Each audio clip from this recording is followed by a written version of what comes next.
Now on to my next project. As soon as I saw this teak mid-century desk, I knew I had to have it. A neighbor posted it for free on Facebook Messenger in a group chat. It was in pretty rough shape. Apparently, it had been living its life at a summer camp that my neighbor's son attended, but the camp was throwing it out, so she took it and her son used it for like close to 4 years at university. And now it was her turn to throw it out, so lucky for me, I was online when she posted her message, so I nabbed it. The piece looks to be one of those mass-produced teak desks from the 60s. Not really high quality, but still deserves a redo in my opinion. If you stick around to the end, you'll see me address quite a few issues. First, there was the failing finish, and then there was some pretty bad staining on the top of the desk. There was a multitude of bashed-in corners. There was cracks in the substrate, especially on the drawers, and of course the sagging desktop at the back had to be addressed. I've tried to make this video a little shorter than my last two. I've definitely got a big learning curve ahead of me. So settle in and watch me transform this summer camp reject into something that should last another 50 years.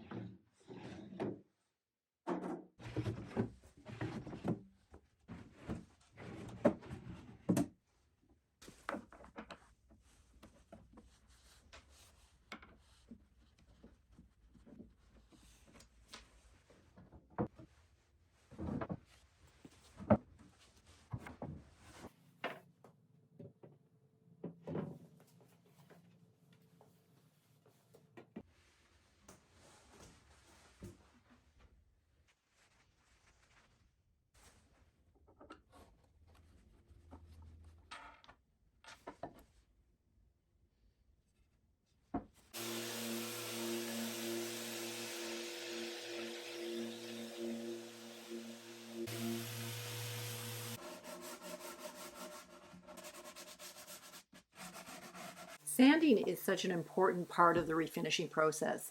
Sometimes people just rush through it, and it really is a step that you shouldn't miss. On this piece, I went over the entire desk with 150 grit, hardly any pressure on the sander at all because I didn't want to blow through the veneer. Then I hand sanded 220. Sometimes I don't even go beyond 150. It really depends on the wood type, thickness of the veneer, and what kind of wood it is. On this particular piece, the veneer was very, very thin, so I was super, super careful.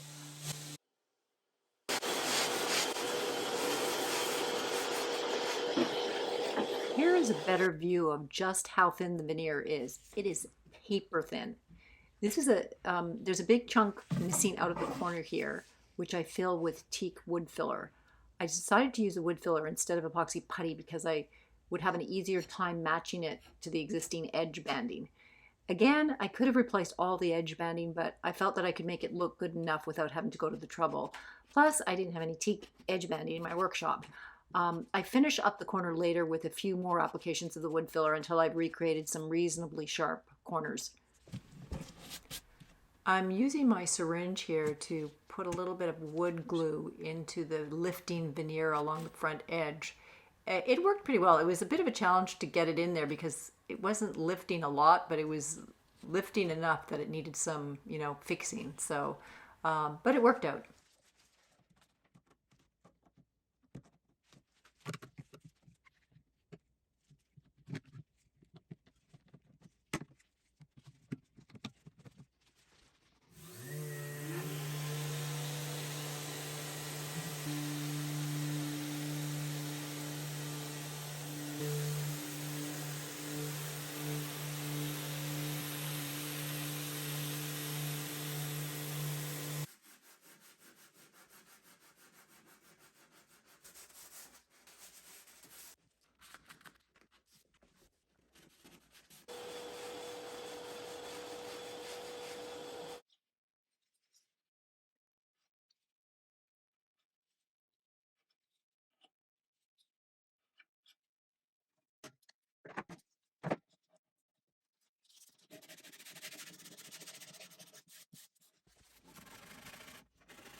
Here is a view of one of the front legs.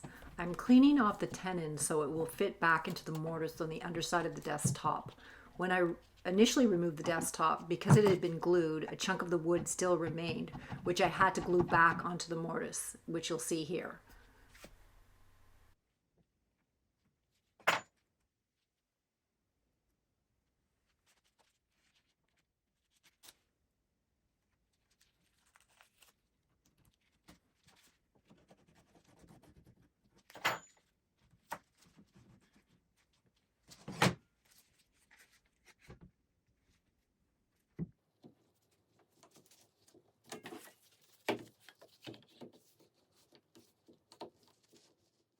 This is a teak leg from a previous project. It was an exact color match to the existing legs on the desk, which was a bonus.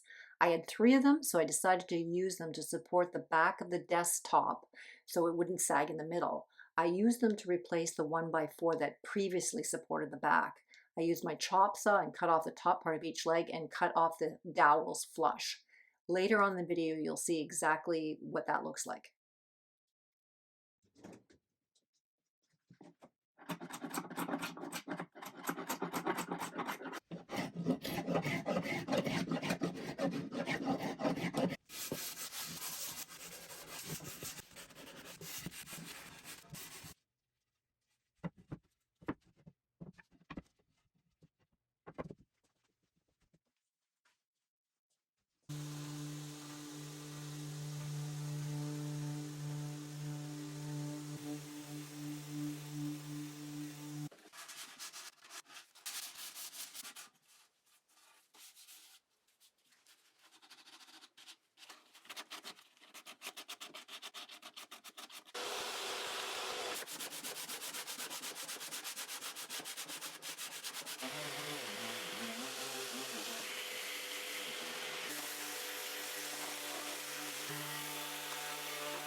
On the inside of the back of the desk, there was a bunch of veneer that was bubbling. So what I did is I sliced a line through the veneer where it was bubbling and just inserted some glue. And then I just clamped it to death, and that seemed to work.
I have finally got to the stage where I get to apply the top coat. Yay!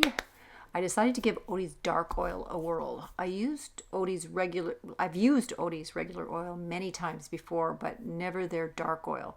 The application of it, because it's much thinner than the usual stuff, went on a lot quicker. The wood was really dried out, so it soaked it up quite a bit. In the end, I think I gave it 2 coats of the oil, and then I buffed it out. In between the 2 coats, I think I left about a day, about 24 hours.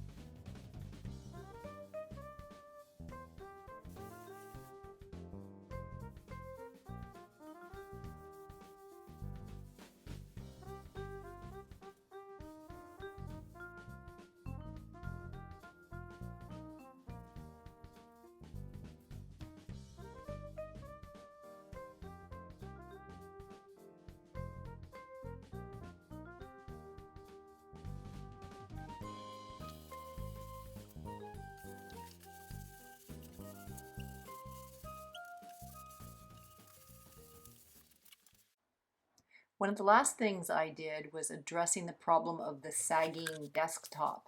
I took some dowel placement pin things, I'm not sure what you call them. What they do is they mark where the dowel hole is going to go in the underside of the top of the desk. So it gave me the placement, the proper placement to drill, and that's what I'm doing here.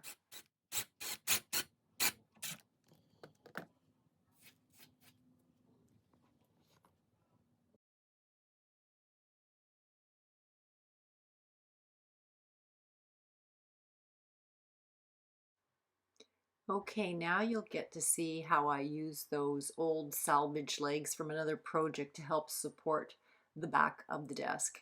There is no solid teak along the back like there is on the front and the sides, so that's probably a good reason why it sagged. But here you go. You'll see the 3 little pieces I put in the back, and of course I finished them all off. They're just sitting there raw right now, sanded down with the little dowel pins in the top.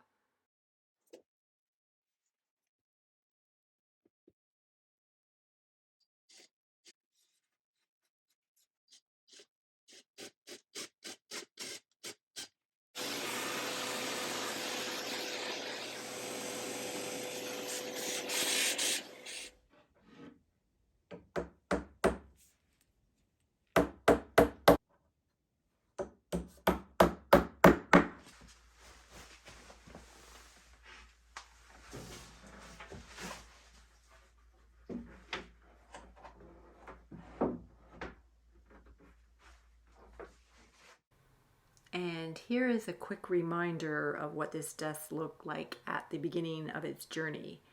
And I think I will let you decide if you think it was worth the effort. I think it was.